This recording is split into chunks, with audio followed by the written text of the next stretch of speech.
What is up, guys, and welcome to episode number one of Under the Lights podcast. This is a amazing night. We're very excited to uh, be able to do this. Next to me in the booth tonight to take care of business, or actually, I guess at the table, I should say. I've got our very own two racers from Under the Lights Racing, LRS, and we've also got SP. LRS, how you doing, my man?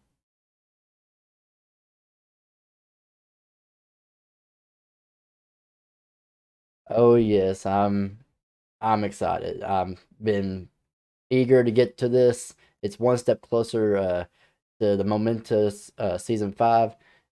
So,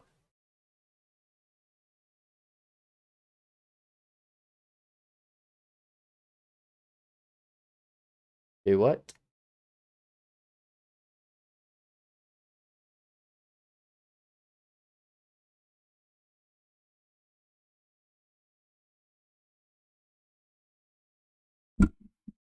Oh, hell. Oh, I know what it is. Give me a second. Yep, I know exactly. No, just give me a second.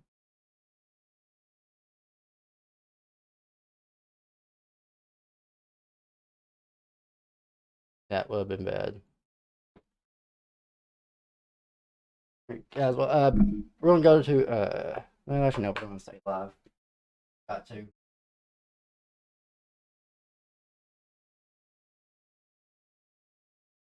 Actually, what it was my capture device was not on, and I thought it was, or I turned it off by accident.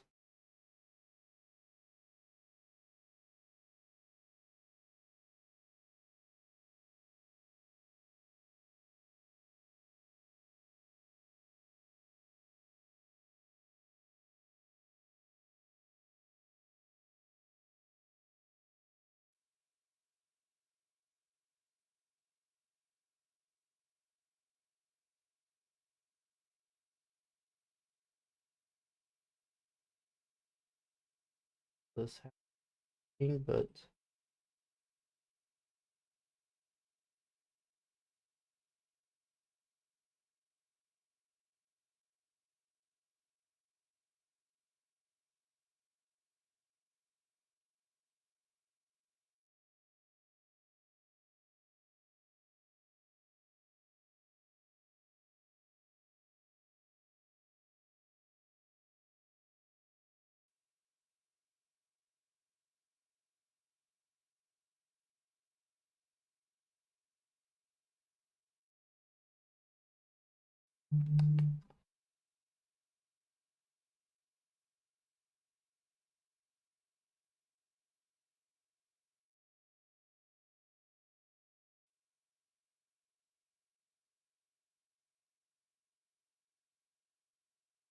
right. So we should be able to be heard now. So yes, so guys, welcome on in to Under the Lights Racing podcast. Sorry for the interruptions. I'm glad we got that fixed though. So, like we were saying, introducing the people at the table with us tonight. I've got LRS with me and SP. Um, LRS, I know you're excited to finally be here. Tell us a little bit about yourself. Well, pretty much all you need to know. I'm Mr. Second Place. Alex could tell you, SP could tell you. I'm from upstate New York. Very boring. I live in the woods. Um, Pretty funny. I don't like to talk that much, which is why I'm here to start talking more. SP could tell you that. I talk a lot to him, but only to him. Um, I'm very tall. I'm 6'6", so I'm like a giant. Yeah, that's pretty much it. Nice, nice. I love it. Mr. Second Place indeed, which will be kind of shocking later on in the podcast. But nonetheless, we got SP over here. My man, how you doing tonight? Introduce yourself. I'm doing good. I'm SP. They call me Small Pecker, Small Penis because of my name. It really stands for South Park, but here, been in UTLR my third or second full season. Or no, actually third full season. I apologize. Getting ready for season 5. I live on the complete opposite side of the country where these guys are at. Well, actually, Alex lives central and LRS East Coast. I'm on the West Coast, so our time zones are all effed up. Um, I'm a 7-3 center on the Milwaukee Bucks and play not no, but I'm looking forward for this podcast and overall just talking about, a lot of stuff as well as, getting ready for the UTLR season. So just yeah, I'm just getting ready for all that stuff. I'm probably the most talkative out of anyone in the league and not the most outspoken, but if someone wants me to talk, I will talk, and I will talk for about 3 hours. And they question if I breathe, so we'll see what happens. And yeah, you could go on all night if you wanted to. I could give this whole entire podcast to you, and you can take Oh, off with it by yourself. No, so thank y'all for joining us tonight. We got a lot to talk about, and so we're gonna get right into it. So it begins right here. Around the league we go here in the podcast. This is our segment. We're going to go around the league talking about UTLR, and also sometimes other things that go on in the community, in the NASCAR Heat community. Sometimes there's cool events that we get to hear and we get to talk about happening elsewhere in other leagues. So around the league we go, but here today we're staying with our very own UTLR guys. So we're going into a big season 5 here, and we're expanding to 2 series. Last season we were with only 1 series in the Cup, and this year we're going to have kind of a twist. We got 2 series, both in Cup cars, but it's going to be really fun because one's going to be hopefully, or one eventually will be, an older generation, and we have a newer generation of cars coming in. Luke, how you think about that new car that we're going to be getting? I think it's going to be really similar to the current car we have. Honestly, knowing motorsport games, I don't think it'll be that different. Obviously, we're going to get the fifth gear. If you look over at Heat Mobile, the really only different thing is the paint booth and the fifth gear. So I think it'll be interesting, obviously, short tracks and road courses with that extra gear because you're going to have to shift a lot more. But I do think it'll be a little challenging, especially with people who are already adapted to this current car. They're going to have trouble figuring it out.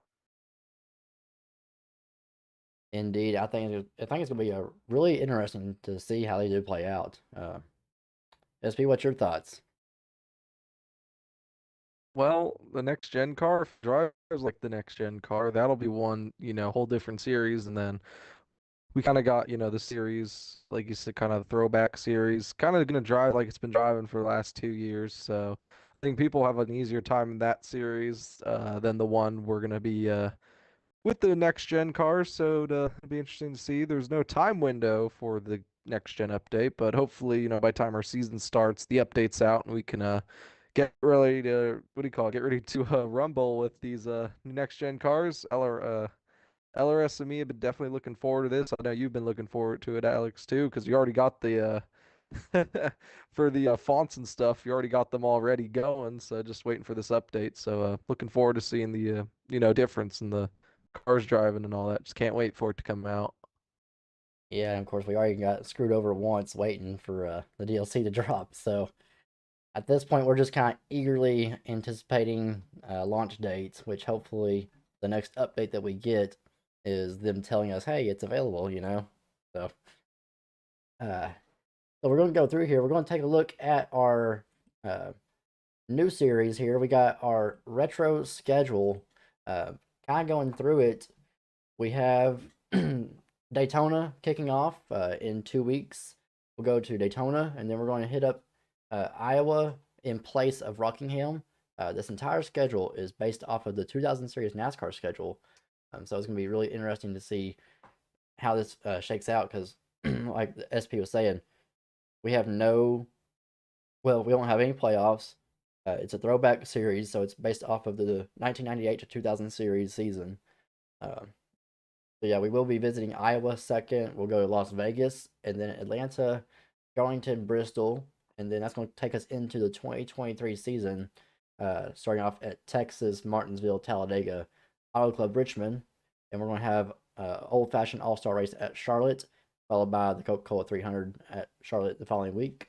Dover, Michigan, Pocono, Sonoma, Daytona, New Hampshire, Pocono, Indianapolis, Watkins Glen, Michigan, Bristol, Darlington, throwing back to even older days for the throwback weekend in the throwback series. Then we go to Richmond, New Hampshire, Dover, Martinsville, Charlotte, Talladega, Iowa, Phoenix, Homestead, Atlanta. Guys, what y'all's takes on the schedule? I think it's really interesting. I think it's gonna be really fun and really challenging for everybody, especially with the old point format. It's really gonna award consistency, and I think some guys will really like that and some guys won't. In the new point format, some guys really rely on wins, plate track, stuff like that. So I think it's gonna be fun. It's gonna be challenging. SP, you want to chime in? LRS pretty much nailed everything. I mean, you have to be consistently, running, top three and getting wins and just being consistent. The format, it helps people that are consistent. And, like let's say we got a driver like Art Denny who's gonna maybe run that series. If you have like a bunch of the, top guys, leaving and or what do you call it? Not racing every race, that can help Art Denny and because Art Denny is one of the back markers in the league. No offense to him, but that would help him out. That for him. So it'll be interesting to see what happens in that series. I think, like I said, the people that are there more often and, are more, loyal and just want to keep racing that league, I feel like it'll reward them more. I think so. I'm really curious to see how this all shakes out. It's a something new. The drivers was wanting a throwback or an older race or older series, and we kind of they wanted to do Xfinity and trucks, and we kind of discussed it.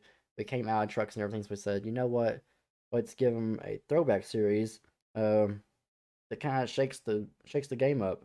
And one big thing that we different is shifting in this series versus the one that we're going to be about to start talking about.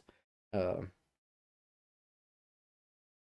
And so with that, we're going to switch over to our Wednesday night program, which is our hot topic pretty much. We're going to highlight retro for sure this season, but our big one this year is the next gen series on Wednesday nights.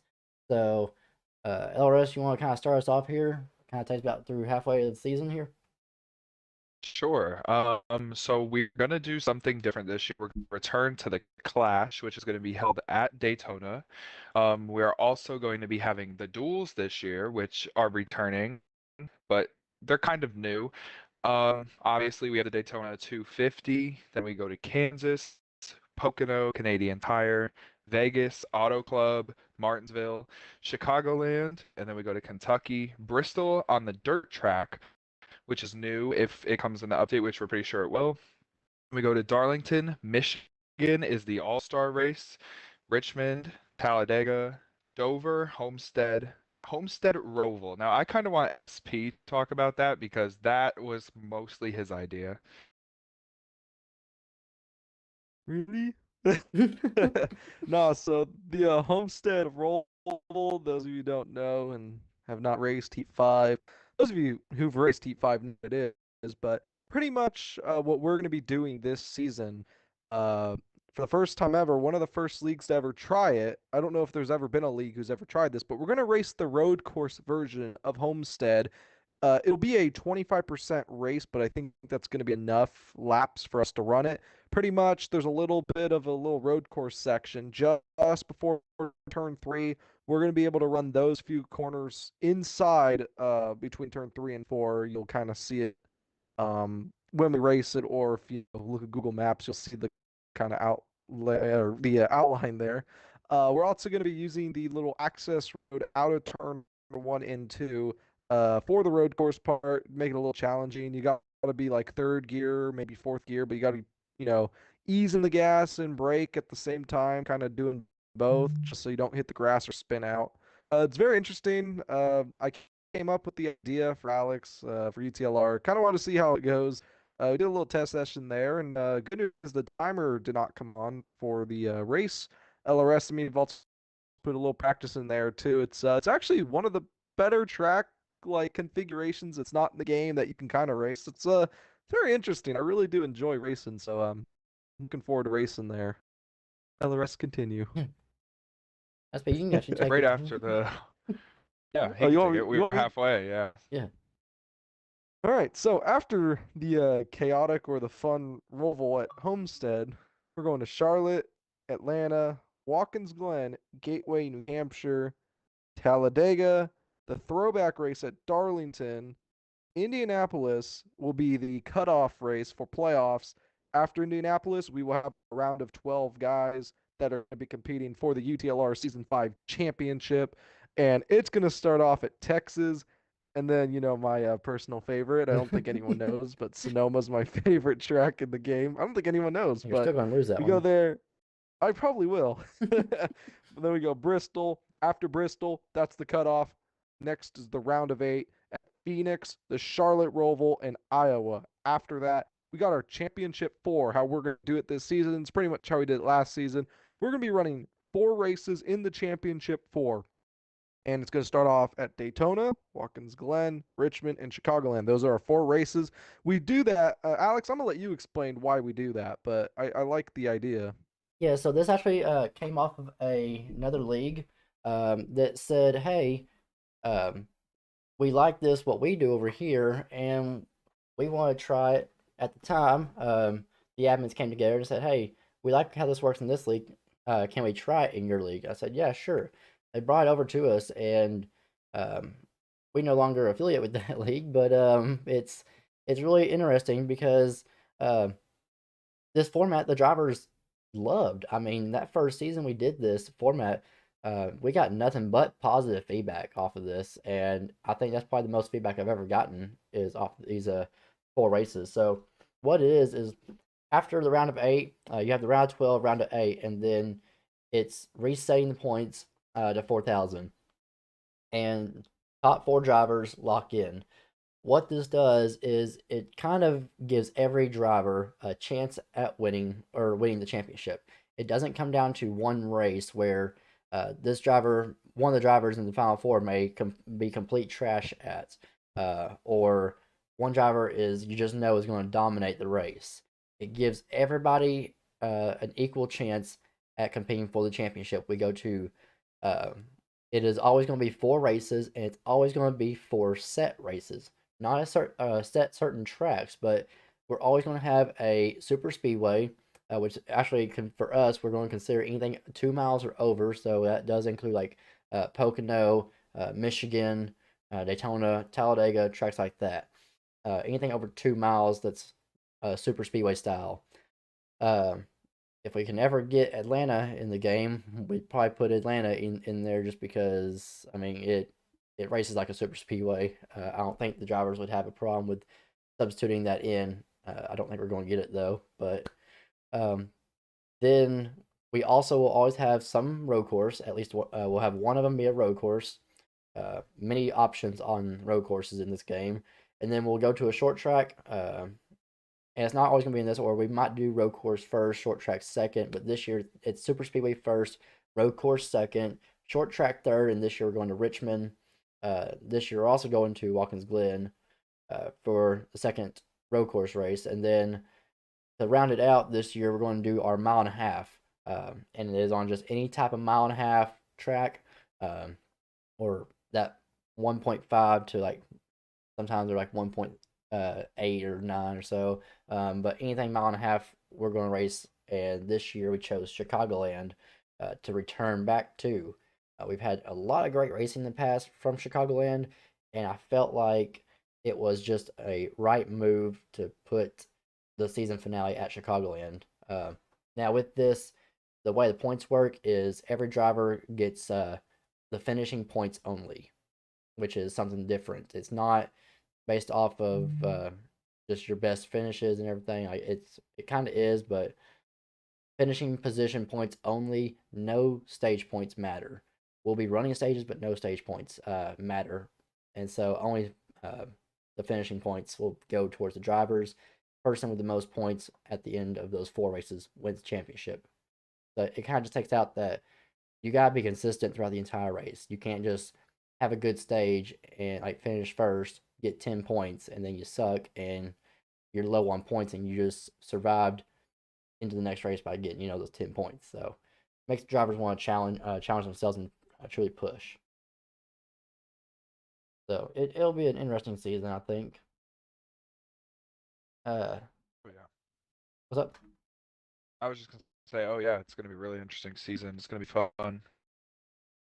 Yeah, and speaking of the season, we already have events underway. We've been qualifying this week, and gonna go over with y'all the lineups real quick.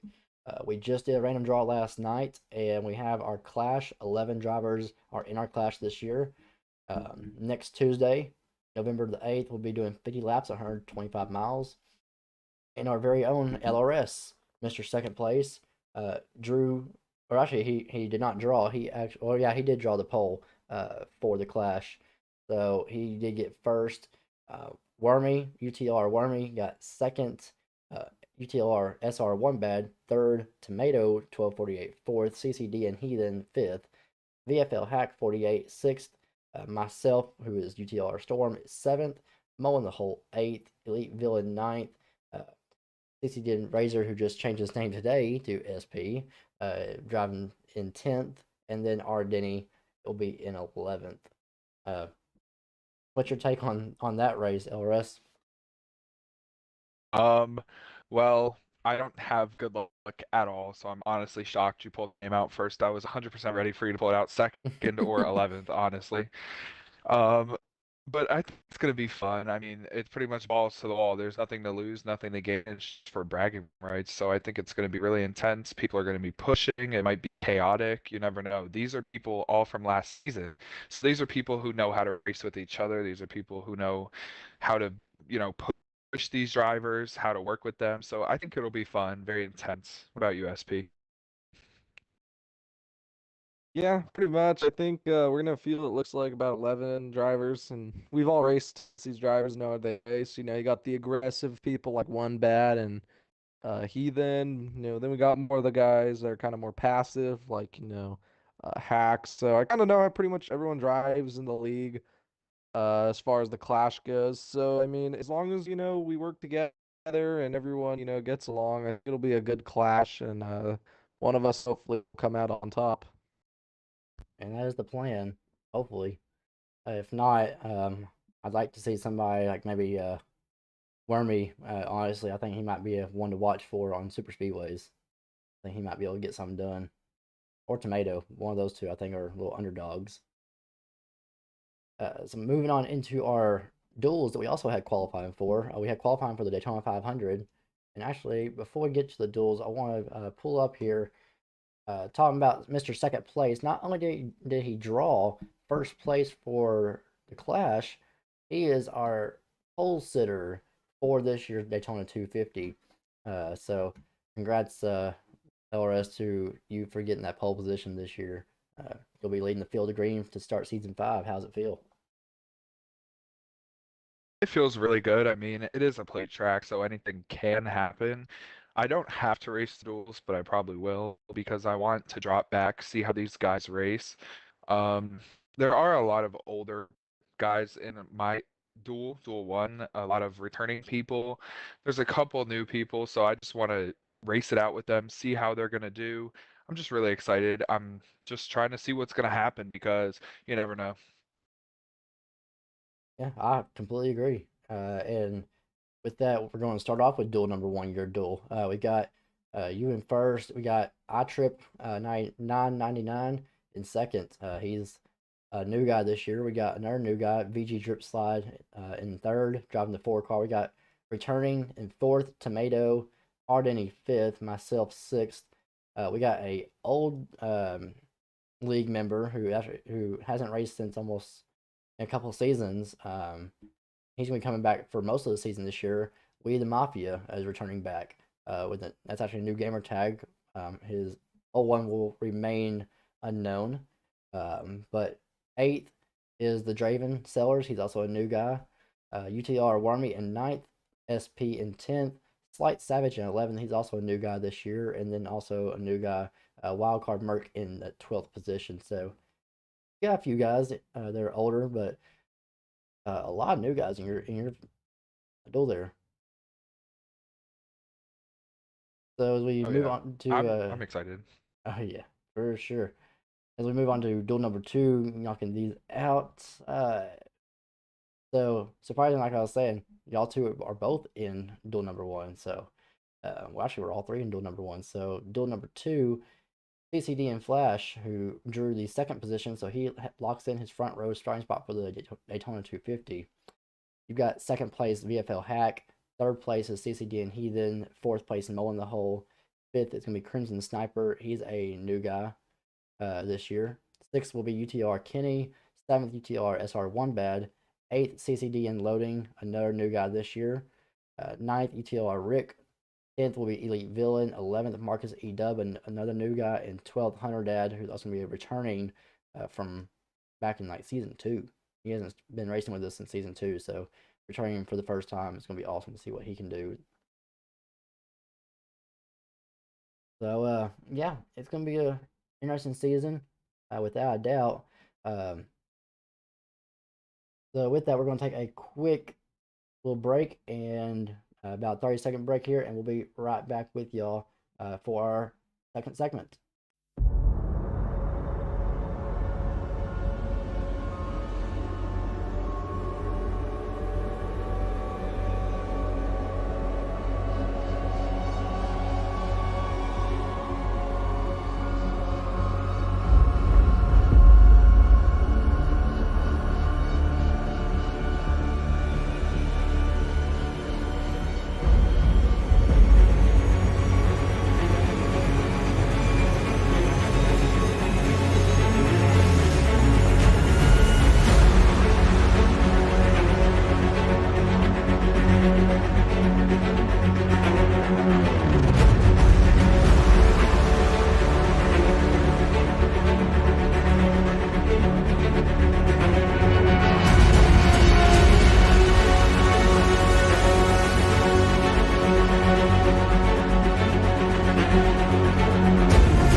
All right, and welcome back to Under the Lights Racing Podcast.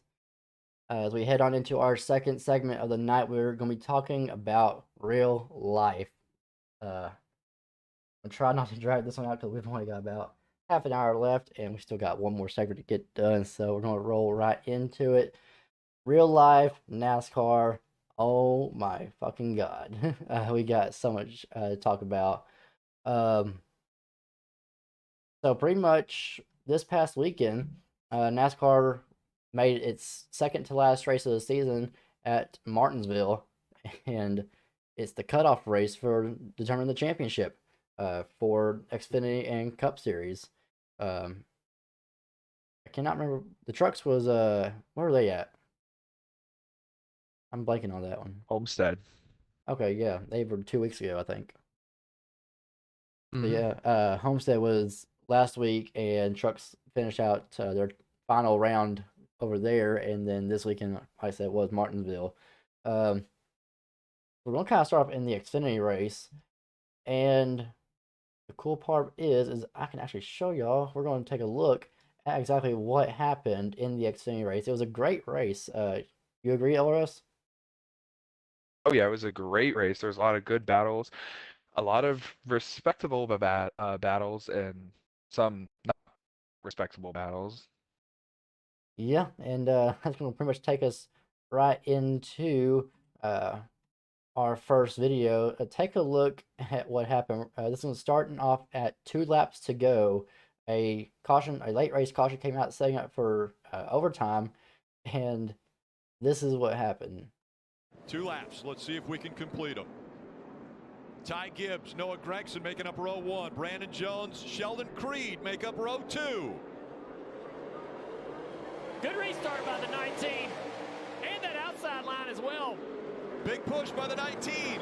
And he gets to the inside again. 3 wide as they come out of 2. With Noah's off of turn 2 here. 3 wide for the lead. 3 wide isn't going to work through 3 and 4. Sheldon Creed shoving the 19. And coming around to the white flag He's right sideways, here. but he lurches out Just front. a clean move. The white flag one more time Well, around. Brandon Jones' move to get 3 wide was a clean By the move. 54. Oh yeah. There it is right there. Y'all saw it just right there. Ty Gibbs gets in the back of Brandon Jones and pretty much just dumps him. And ruins Brandon Jones' hope at moving on to the Final Four. And Ty Gibbs, only 19 years old, has a lot to learn. He was aggressive at first in his career, and he's still aggressive, and it's getting to the point where a lot of drivers don't like him. So, SP, you want to kind of elaborate on that? Elaborate on why people don't like Ty Gibbs. On the finish. Oh well, yeah, it looked like Ty Gibbs saw a position that was not him or not his. He was not playing the team game, and he just straight up cleaned out his teammate. At first, I was at work, so I didn't see the thing, and I was like, because I picked Ty Gibbs to win the race. I was like, oh, he probably dominated, probably led all the laps. No one probably could pass him, and I see that. Just it's unfortunate getting wrecked by a teammate. I mean, LRS. I mean, you're my teammate this season. I mean, we've been teammates before, and I've never wrecked you before. Don't ask, I'm sure, but and don't laugh. But just clean out your teammate, man, for a position he needed the win, and pretty much he took just what was not his and made it his own. And just after he got out of the car and was pumping his hands in the air like he just don't care, oh man, that was a bad move, bad look on Ty Gibbs' part. And the good news is that since Kyle Busch kind of is not really the villain anymore, we'll have a new villain in NASCAR, so that's good, I guess. LRS, I'll let you elaborate too. Yeah, I mean, I can see why Ty Gibbs did it, but at the end of the day, you have to be a team player in that situation. I mean, Brandon Jones had to win the race. Ty Gibbs obviously knew he was locked into the championship 4. Brandon Jones made the move 3 wide with minimal contact. It's Martinsville. You bump somebody up out of the way. That's just how it works. And then goes into turn 1 on the white flag lap and backs into the wall because he just got sent by his teammate. If you looked at the front of Ty Gibbs' car, the whole front end was caved in. That's how hard he hit him. It's a dirty move. I mean, there's no reason for that. You have people who don't like you already, and now you're getting your teammates to turn against you. That's kind of crazy. Heading into the championship race. And Yep. and the fact that Brandon Jones just signed on to a different team for next year, heading into the final race of the season, knowing he's out of playoffs, he probably isn't going to care about this last race. Yep, I agree. And the team that he is signing for has 3 out of the 4 spots in the championship. If you don't think Brandon Jones is going to help them win, you're lost. Yeah. I have to agree. Me too. So, yeah, so that's what took place Saturday. Now, let's talk about Sunday. Sunday, fun day. I think the most competitive race, or the most talked about race of all time. And the momentum coming into this race, Martinsville, last race, the top dogs, we're going to have a showdown. We knew there was a lot of tight battles going on, but SP, I mean, what was your thoughts about the race as a whole, leading up to this moment that we're about to start discussing? Well, besides the final lap, the Martinsville race was a little better than it was in the springtime. It still was probably top 5 bottom of the races of the year, just was not very good. Saw a few spins, Ross got into the 6th and spun him. I mean, and then you saw Denny Hamlin's crew kind of just sell it there at the end, and the common Rick Ware caution. But honestly, besides that last lap, I mean, the race as a whole was all right. It wasn't very good, but that move that we'll talk about here in a second on the last lap, I think definitely raised my rating of the race as a whole. So I'll let LRS talk about the race and you talk about the race before we talk about that. Yeah, one thing I want to kind of ask LRS is so earlier on in the race, Chase Briscoe, a lot of people had him kind of written off, but he was actually a real good threat. He actually performed very well in the spring race this year, and he was running up front most of the race. Now, he had that penalty that kind of set him back. I mean, as far as the race overall, from your point of view, what was your point of view as far as him? I know he was pretty much one of the biggest underdogs in this. You're asking me or SP? Yeah, you. You, come on now. I think it was very impressive that he was even up there. I mean, the team obviously set the car up really well. He qualified 3rd, I think, 4th. So he was up there until that first pit stop, got the penalty, and then he was nowhere to be seen. I mean, this new car on Martinsville, you can't really pass. I mean, this race was better than it was earlier in the spring, but you still can't really pass. So it forced Briscoe into a situation where he had to make a pit strategy call, and it actually worked. He got passed late in the race with like 4 laps to go, but it was going to work out if Christopher Bell wasn't there. And that's another big highlight. It's a big highlight, but it's not the highlight of the race. But Christopher Bell, in a must-win situation, clutch, coming in there at the end, pulling off a good pit stop, and goes out and wins the race, puts himself in that Final 4, along with Joey Logano and Chase Elliott, and Ross Chastain as well. And the biggest deal is what we're about to show you here. Denny Hamlin and Ross Chastain have been going at it all season long, and we knew things were going to come down to it between those two because they said, coincidentally, it was either going to be one of those two that made the Final 4. And pretty much we saw one thing come on the final lap take place, and here is what we saw. So we're going to start off at 5 to go here, because this was the move that, as you see right here, Bell moves Briscoe out of the way. Briscoe looking for the win to lock himself in the Final 4. Larson bumping Keselowski out of the way, trying to get up there.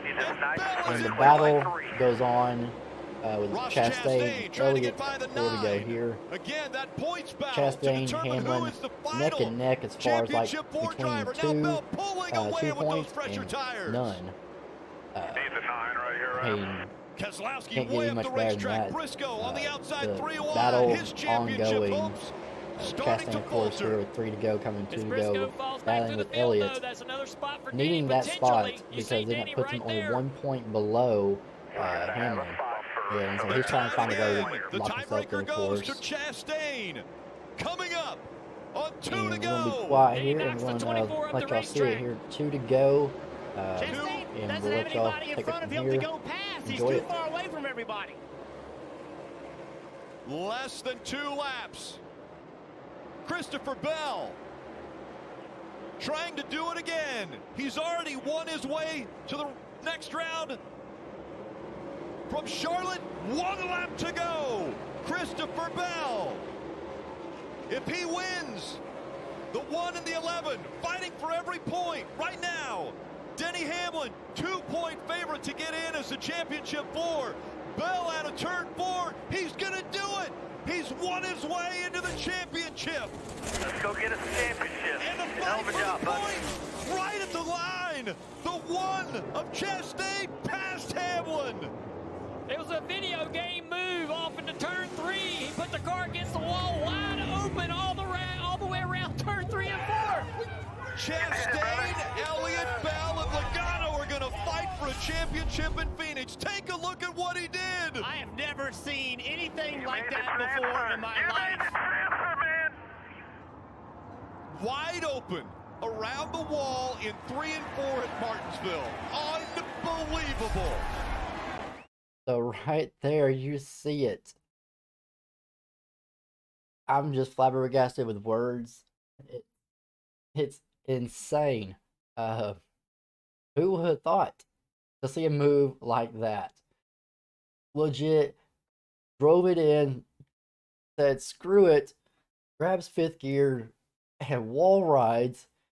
And not only did he gain, he needed 2 spots on the last lap. Not only did he gain that, he just straight up said, hold my beer, and grabbed it and got like 5 spots. He passed like 8 cars. A few of them were lap down cars, but he straight up passed all of them, including Denny Hamlin. He didn't even need to pass him, but he did. I mean, LRS, I mean, God, what a show. I talked and still am talking about this. I mention it every single time I've talked to somebody. Talked to SP. I was talking to Ethan the other day. I mean, that move could be, it might be even the greatest move in NASCAR history. I mean, I know people have thought of it before, but to have the balls to even do that is so crazy. And the amount of speed that he carried, it's just insane. God. What was it, like about like 100 miles an hour? He hit the corner at 130.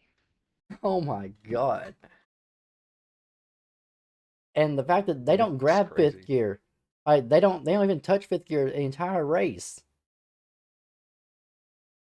It's just so crazy. I mean, the way that even happened, like, I was just sitting there with my dad. I was like, oh shit, he's gonna miss, and Hamlin's gonna be in. I was like, damn. And then I look up, I didn't even see it happen, and he's side by side with Hamlin coming to the checkered flag. I was like, what the hell? They showed the replay. I was flabbergasted. My jaw hit the floor. I mean, that's got to go down in history as probably the greatest move I've ever seen in history. I mean, the only other thing that I think that might be comparable to, but in modern day history, it's got to be the number 1 move. But I think maybe the pass in the grass, maybe. I mean, where do you think this ranks? I think it's number 1, only because the pass in the grass wasn't really a pass in the grass. Kind of just held his spot. Mm-hmm. Well, even I mean, what about even like the greatest finishes of all time, like Darlington with Kurt Busch? I mean, Only because it wasn't for the win, it's not going to be ranked in number 1. Probably not even number 2. It would be down around 4th or 5th. But it still doesn't take away the credibility that it might be one of the greatest moves in NASCAR history. I mean, I think it's got to be easily top 5. I couldn't agree more with the fact that it's not first or second. But the only question is, I wonder if they're going to do any moves about it. Like, going to change anything next season. I heard talks about possibly changing some things over. But everybody was all upset. They're like they were mind boggled, but because they didn't think of it. And then afterwards, I heard a few drivers talking about, well, I wonder, like, NASCAR's going to have fun with this one, trying to make some rule changes, because NASCAR just seems to make rule changes. And NASCAR even themselves came out and said, if we do, it won't be until the offseason. We're not going to change something after the last race of the season. I mean, that was perfectly legal. People think that it was illegal, and it's not. I mean, he took himself out, pretty much. Like, in complete honest sense. It took himself out, puts his car in the wall.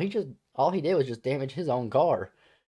And made it into the championship 4, and Hamlin is just driving the car. He just slides up right next to him, beats him to the line by about 2 feet. is how far he beat him. And so Hamlin's just like, well, I guess we lost out on that one. Mhm. Like nobody likes him. Nobody likes Hamlin. I want to hear what SP thinks because that was crazy, and SP hasn't got to chime in yet. Well, as far as the move, I mean, as far as great moves in NASCAR history, people think of the Ricky Craven, Kurt Busch, like you mentioned, Alex. Some people think the greatest move was Clint Boyer, or Jimmy Johnson tandem drafting with Dale Earnhardt going up to the high side and barely winning the race over Clint Boyer by 2/1000ths. That could be, argued as the best finish or best, move in NASCAR history. What do you call it? I think this is the greatest move in NASCAR history, and Kyle Busch, honestly, Kyle Larson. yeah, I mean, honestly, I'd rank this one. I'd probably have to rank it It's got to be in your top three, and no less than that. It's just probably one of the greatest moves. I know we'll probably see it again now since, I mean, it's like Steph Curry. You know how like he shoots all these threes now, everyone shoot threes now, like, they shoot the lights out. It's kind of like this. Ross Chastain for the first time wall rides and it works. I feel like we're going to see more and more people start wall riding. It's just going to change the sport, of racing. So I feel like you have to rank it top three. That's just my opinion. And you can kind of see, what I'm going with here. Just for me, top three, I'd have to say. I like your train of thought. I do.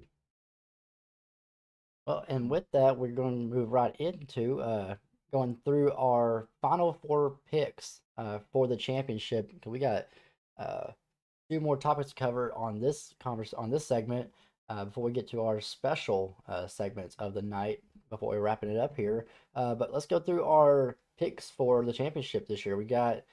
I'm going to let LRS take this one, naming off all the truck drivers we got in the final four for the trucks.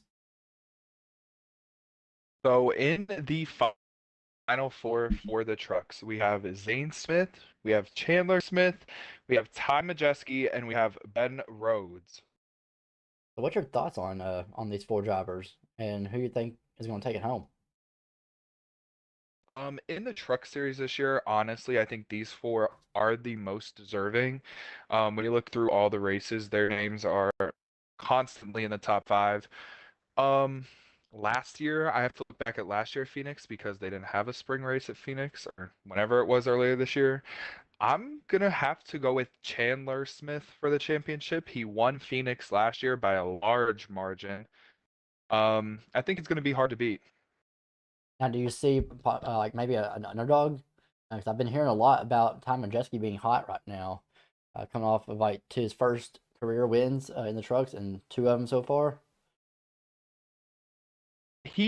So actually, let's look at this right now. Truck practice is actually going on right now. At the top of the leaderboard currently is Ty Majeski. His next closest competitor is Zane Smith in fourth. Wow. No kidding. Huh. So where is Chandler Smith right now? He is in 10th, and Ben Rhodes is in 18th. Ben Rhodes hasn't really been like Phoenix hasn't been kind to him. Like he's had decent finishes, but never seems like he can pull it off right towards the end. Now, what's very interesting to me about looking at these practice results is second all the way down to 12th are within 9/10ths of each other, and Ty Majeski has the fastest lap by 6/10. Good God. Damn. That's kind of crazy. That's and Tanner impressive. Gray's in second. That's kind of no shocker. He's been improving lately. True. SP, what's your thoughts and who you think is going to take home the trophy? Well, in our UTLR chat and the main chat, I said Ty Majeski was going to win the championship. I'm going to stick with it. Ty Majeski is red hot right now, and as we're looking at the practice, I mean, again, he seems like he's found the speed. And he's had the speed all year. He just recently found a way to close the deals. So I think he's getting in the rhythm of, getting the job done. I just feel like Ty Majeski might be able to get it done. If I had to pick, secondary truck, maybe Zane Smith. Zane Smith's been pretty fast early on in the year. Then he kind of cooled off and then kind of got back into it. He's kind of been a little, he's not been inconsistent. I don't want to say that. He's been top 5, top 10, like LRS said, but he's just kind of there, in the top 10. So, I mean, I'd watch out for Zane Smith. He can make a lot of noise in this last race of the season, but I'm going to take Ty Majeski for the championship. And pretty much, I couldn't say it any better. That was kind of my pick for trucks. Is Ty Majeski's going to pretty much be red hot right now, and he's been consistent, like I said, and he just hasn't found a way to close the deal out. And just recently in the playoffs, he closed out the deal twice. So I think his third win is going to be that third time's a charm, and it's going to be the one for the championship. I think it's going to come down to the winner winning the race and the championship, and it's going to be Ty. Moving on to the Xfinity here, I'm going to let SP take the Xfinity drivers, going through them and let us know who you think is going to win it. All right. Well, for the Xfinity Championship 4, we have pretty much 2 teams. We have JRM, Junior Motorsports, and Ty Gibbs Racing, aka Ty Gibbs himself. Honestly, if we take a look at our 4 competitors, Noah Gregson's probably having a career year in the Xfinity Series, hands down. Probably the championship favorite, in my opinion. I think he is.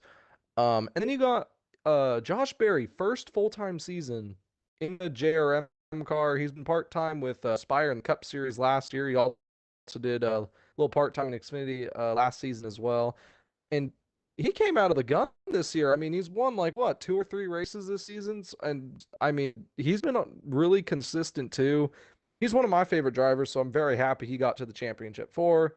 Justin Allgaier, been a little lackluster, I guess. Not very not the best year for him in the Xfinity Series. He still got 3 wins, so not bad. And Yeah. there's the other guy that one. that we're not going to talk about. And I'm going to forget about that other guy. As far as the JRM cars go, I'm not even going to worry about the other guy because I don't think he will win the championship. I feel like consequences will be coming his way. I'm not even going to say his name. But as far as the 3 other guys, I want to say I know Noah Gragson probably will get the job done, but I feel like him and the other guy will get in a wreck. I feel like Josh Berry is going to come out with the win. So I'm going to take Josh Berry for the championship. Like, that's a really good underdog pick. I mean, like, I think he's gonna be one to watch that a lot of people are not going to be. Everybody else gonna be highlighting Gregson and I'll even say it, Ty Gibbs. They're gonna be highlighting those 2 drivers. And Josh he finished 3rd in the spring race. Mm-hmm. So we'll have to see. I will say though, at Phoenix, like I said, Justin Allgaier has had a lackluster season. It's not been his best. Granted, he still, like you said, got about 3 wins. But he hasn't been like the name of the game in the Xfinity Series. He hasn't been outshining or outdoing anything that really brings attention to his name. He's been kind of just sneaking his way into the Final 4. But at Phoenix, he does tend to show a lot of speed. So with the way the format is, unlike ours in the league, this one race could be what he needs to finally just show him, like, hey, it may be my lackluster season, but I'm here to win, and I'm going to get myself a championship. Luke, what about you? Yeah. So in the UTR poll that I posted, I picked Josh Berry to win the championship. For similar reasons that SB did, I think No Name and Noah Gragson are gonna get into each other, obviously. I think Brandon Jones is going to have a piece of that. But also, Josh Berry is known as a road or a short track ringer. I mean, he literally has raced short tracks his entire life. He's been really good on short tracks in his Xfinity career. He won at Martinsville in his first start. I think he won at Vegas, Charlotte, somewhere else. But I'm looking at the results from spring earlier this year at Phoenix. Noah Gregson won the race. Brandon Jones finished second. Josh Berry finished third. If you look throughout the field, Ty Gibbs finished sixth, and Justin Allgaier finished 10th. So I think there is going to be a little controversy, but my pick is Josh Berry. It looks like it's going to be a 2-1 favor for Josh Berry this year between us three. With my pick going to Noah Gregson, I just think going up to Cup Series full time, and he's going to be a threat in Cup Series here in the next couple of years. I think, if not, maybe next year with some good equipment. But my pick, of course, is Noah Gregson, so I think it's going to be a 2-1. We'll see what comes out of that, but like I said, it could come back to haunt Noah Gregson depending on how he decides to handle the other matter. So as we now take a look at the biggest of them all, the Cup Series Championship 4. We've got Joey Logano, who just won, and nobody really cares for him. And then you got the typical 2020 Series champion coming back again, just always seems to be there, Chase Elliott. You got Christopher Bell, who has snuck his way, has been coming in clutch throughout the playoffs, winning 2 races whenever he was in I think the bottom. Like, he was last place in the playoffs both times, and said, "Hey, you're in must win." And then he went out there and won, and did the same thing at Martinsville. Last place in the standings, comes in, wins the race. Now he's in his first Final Four appearance. And then you got Mr. Ride the Wall, Ross the Boss, whatever you want to call him. I think championship winning favorite driver of the Final Four. There's a lot of stuff riding on Christopher Bell. Like, a lot of people are rooting for him. If Ross can't get the job done, there's always going to be, most of the time, nobody's really going to want Logano to win the championship. Just put it out there. Nobody likes him. Nobody wants him to win. Everybody, after that move, everybody loves Ross, and Ross went from the most hated driver this season to the most loved, and probably the championship pick. Chase Elliott, already a champion. He's been kind of back and forth in the playoffs. Hasn't had a stellar playoff ride this year versus his last couple of years. He's been back and forth, but he's making it work. So it'll be interesting to see how that plays out for him. But I mean, my pick has always got to go to I think this year Ross Chastain is going to get the job done for Trackhouse. Trackhouse has been a really on fire team this year for how small they are, and getting their second year started with Ross being in his first full-time season with Trackhouse. So I think he's going to get the job done for him. Of course, not being biased, but if he can't do it, I'd rather see Elliott, who's my favorite driver, gets his second championship. SP, what about you?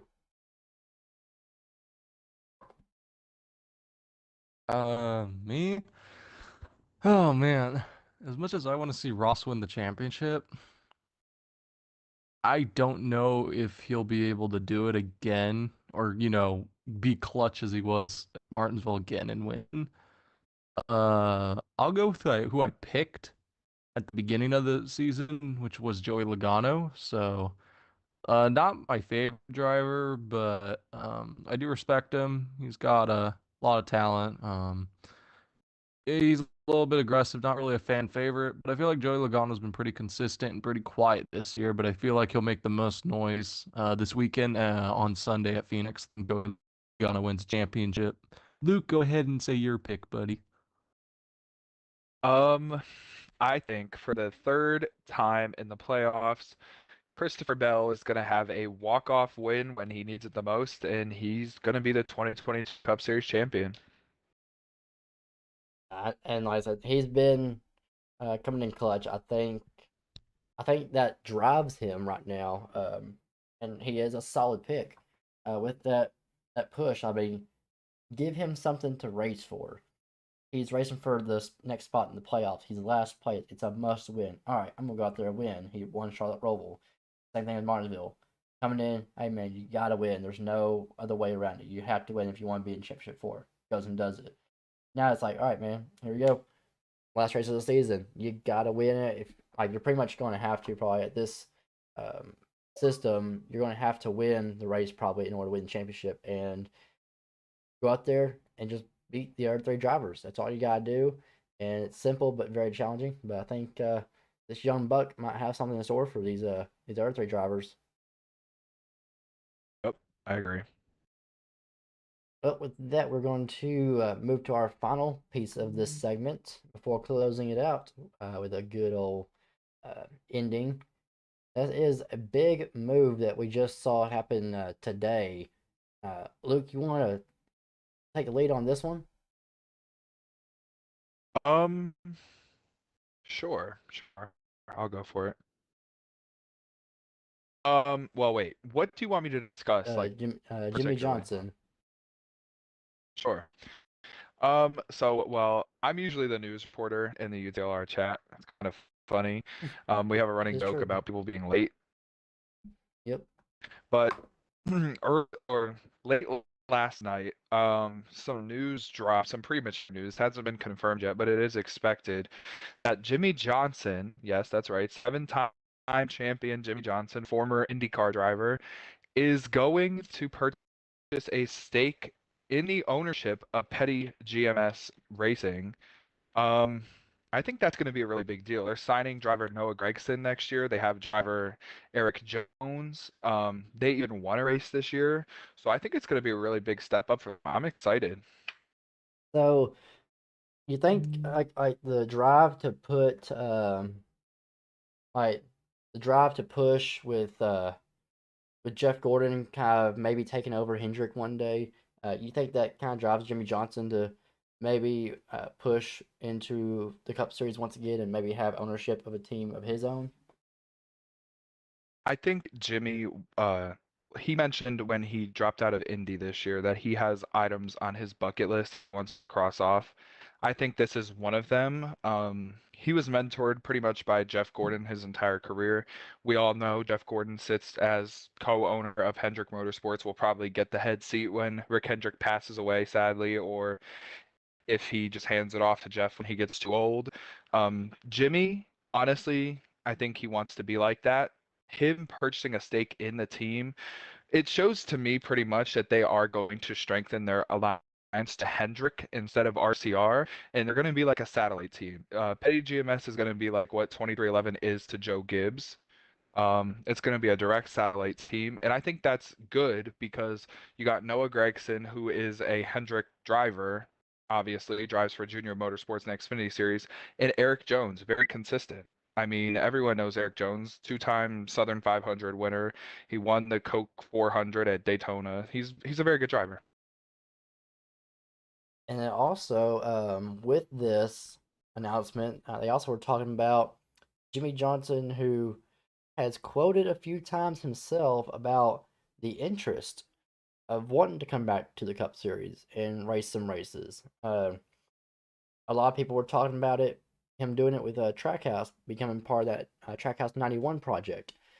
But with this announcement, they're expected to also say that Johnson is going to race select races in the Cup Series next year, making that official announcement. And appears obviously it would be with Petty GMS, which is I think is a good move. It'd be awesome to see 7-time champ back out there with some of these newer guys that haven't got to race with 7-time. He's been gone for about 2 years now.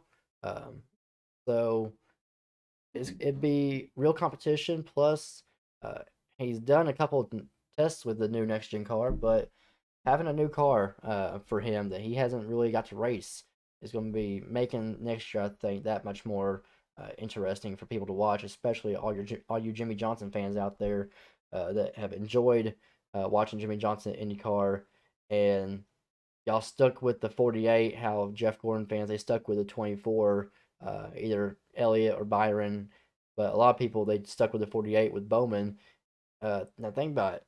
Now you get to watch at some point next season. You're probably going to watch Alex Bowman go against Jimmy Johnson, which I think is very interesting. So, and with that, we're going to move into our final segment, straight into it. So, guys, I'd like to introduce y'all to our very first time of this podcast. We're going to close it out every week like this. We're going overtime, boys. Green, white, checkered here in the podcast. We're very excited for this segment. It's going to be a quick one that kind of goes by really quickly. So, we have a topic for each lap. Each lap around the podcast here, green, white, checkered, overtime finish. We're going to start off with our green ones to watch. LRS, you're up first. Ones to watch for the league coming up next week with the duels and the clash. So the ones I'm gonna watch in the clash, I'm gonna watch myself. I think I'm gonna be really good. I don't want to toot my own horn. I'm gonna watch SP. I'm gonna watch Alex, of course. But somebody I'm gonna keep my eye really close on is Hack. Hack always finds a way to get his way up to the front of the field, especially at these super speedways. I think he is going to be the one to watch. SP, what about you? Restrictor plate racing, it's anyone's game. I think one to watch definitely will be, or one of the new guys is Flash. Flash is very dominant on those restrictor plates, so that'll be for the duels. As far as the clash goes, I think that we're gonna see probably either Kenny or Heathen. They're gonna be really fast, I think. Oh no, Kenny's not even in the the clash, I don't think. But No. as far as no, but Heathen definitely be one to watch. He says, he didn't give the 100% or 110% effort each race. I wouldn't be surprised if we see Heathen up there at the end of this race for the clash. So keep an eye out on Heathen. And my ones to watch for the clash, we're going to go with UTR Wormy. Really good. He's been improving the last couple seasons, and he's a good plate racer and seems to get caught up in the wrong time. And I think this year he's going to kick the season off with a win in the clash. As far as the duels, I'd be watching for sure Tomato and LRS for sure. He's pretty good on restrictor plates. We the Mafia is also really good at Daytona. He's been a really strong competitor at plate tracks, so watch for him in his duel. And also watch for, I think, One Bad. One Bad's really strong here on plate tracks as well, so he's going to be one to watch, especially holding that bottom lane. We head into the white flag. We're going to go to our keys of victory. LRS, once again, who's your keys, or what's the keys to victory here? The keys to victory here, honestly, stay out of the carnage. Stay away from the chaos. If you're gonna get in those wrecks, you're gonna have no shot at being there for the finish. Sometimes these races come to fuel strategy, and pit road penalties come into play for that. Especially at Daytona, you're coming in there 100 miles an hour to get the car slowed down. People crash on a pit road all the time. So it's just pretty much be consistent. You probably want to be at the front of the field or the very back. Just avoid the wrecks. SP? One thing, SP strategies. SP strategies will work every single time on restrictor plates. It's not even funny. Nah, but you just want to I honestly would say first half of the race, probably ride in the back, but when we reach that halfway mark, start to work your way up to the front, and hopefully you're there, right place, right time. I'm just going to capitalize on what Luke said. Stay out of the carnage. We know there's going to be some in both clash and duels. Stay out of the way. Ride it till the end. Don't make aggressive moves until the end. We're going to see a lot of people just kind of hanging tight, hanging loose, and then you'll start seeing people get aggressive. Watch where you make your moves. With that, we're going to go to our checkered flag is in the air here at the UTR podcast. Race winning picks. LRS, who you got for each clash and duels? So for the clash, I'm gonna go a little bit bold here. I'm gonna say SP is gonna win the clash. God damn. All right, and what about duel number one? In duel number one, it's not gonna be me. I'll tell you straight up. I'm gonna give like 90% effort to just move to the back, see how these guys race. I think winning duel one is going to be Ian or We the Mafia. And duel number two. And then in duel number two, we're gonna return back to reality here, where we get a normal pick, and that's gonna be Ducky or Elite Villain. All right, SP, who you got for the clash? Oh, for the Clash, well, the person in UTLR who won the last restrictor plate race was LRS. I think he's a good driver. Got the pole, you seen, or for the 500, so he'll be starting there. Seems pretty fast. I'm gonna go with LRS for the Clash. That way I don't pick myself as well, but uh, I'll go with LRS. Now for duel number one. Uh, I feel like that we're gonna see kind of a little upset winner. But I think that we're gonna see We the Mafia get it done in duel number one. Uh, and then for duel number two, I think we're going to have VFL Hack win that one. And then I gotta go with in the Clash. It's gonna be a hard one, hard fought battle. And I think we're going to see probably Tomato go out and win the Clash. He's good at plate tracks. He's good at kind of being patient. He doesn't try to get too aggressive. He can be aggressive sometimes, but I think he'll kind of tone it back and kind of wait till the end and make his right move at the right time. So Tomato going for the Clash from the fourth position to the front. Duel number one, I'm going to have to go and hate to toot my own horn, but I tend to try to show some speed at restrictor plates. So I think I'll be up towards the front and be able to get the job done. There's a lot of great guys in here, but I feel like LRS, SP. Other than that, I mean, we got Tomato. All these guys are good. I'm not gonna lie, but I feel like there's only about 2 or 3, maybe 4 drivers in that duel that has an advantage and a better idea of how to race with each other and everything. I think I'll be the one that pulls that one out.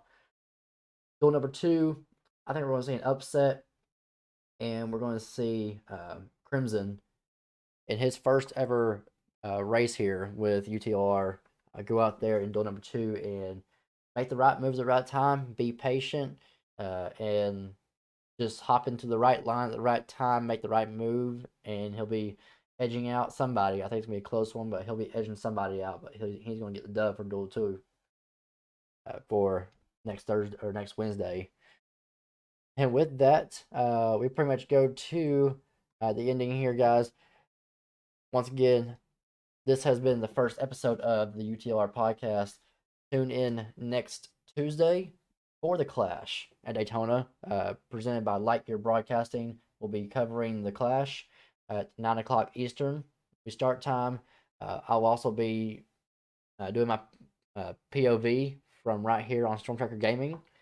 And then also tune in next Wednesday for both duels. On Lightyear Broadcasting will be taking care of both duels at the same time at 9 o'clock. So you'll get to watch for both duels. So watch for your favorite drivers in both of them. And I'll be doing the same thing, running my POV in my duel 1 and watching me take the checker flag. And it's going to be a great week. And we'll be right back here with the podcast on next Thursday for second episode to cover everything that happened from this past week and see what the future lies ahead for season 5. LRS, any last thoughts?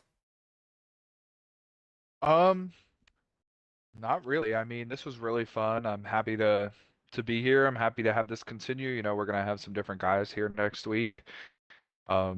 This is gonna be really fun talking about everything every week. It was really fun tonight. Not lackluster at all. We had a lot of news to cover. Just thank you for having us here and thank you for having such a great league. We all really appreciate it. I don't really want to talk for everybody, but we really do. It means a lot to hear that, so yes, for sure. Enjoyed it every step of the way, and I hope to do this for the long run till I pretty much die. SP, what you got? The only thing I gotta say is off season's over. Get ready to hit the tracks next week. We'll see what happens there. Thank you for sorry, my mic cut out. Thank you for incredible 4 seasons. Getting ready for this 5th season, Alex. Really excited, man. Indeed, it is going to be very exciting. So once again, guys, thank y'all for tuning in tonight. Leave us some comments. Let us know what you think about it. Anything that we can improve on. And we'll see y'all next Thursday night for the second podcast of Under the Lights Racing. Until then, good night.